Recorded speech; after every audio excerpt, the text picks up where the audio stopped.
Në të njëjtën ditë, orë dhe event, koncepti i ligjit dhe pavarësia e gjyqësorit mblodhi në Tiranë edhe disa koka të një shoqate botërore të juristëve. Në gjykatën e lartë, u vendos precedenti i parë pas vendimit unifikues për vlerësimin e masave të sigurisë. Ajo që fitoi ishte një emër që vështirë se do të shqitet nga kujtesa, sot dhe librat e historisë nesër.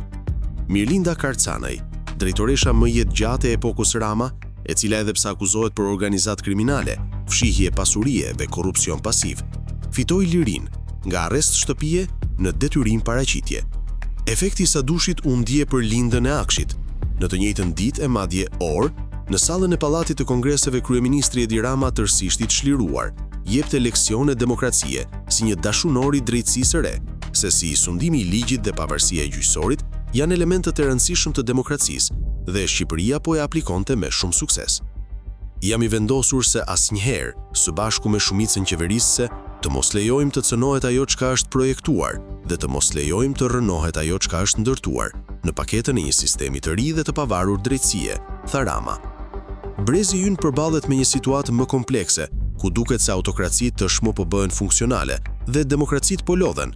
Gjyqtarët po zulmohen kudo, tha ndërkombëtari i zgjuar, dhe këtë konstatime bëri para kryeministrit, që në vetë parë pa pasur asnjë hezitim, i merr me emër e mbiemër gjyqtare prokuror për t'i bërë gjyqin politik.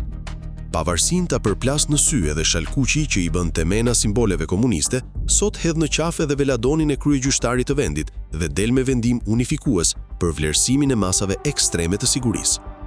E para që përfitoi shpejt për t'i shtruar tapetin e kuq Mëtej dhe Veliajt, Beqaj dhe çdo zyrtar i tjetër publik, që edhe pse akuzohet për korrupsion, do shijojnë lirinë me unifikuesin Shalkuq.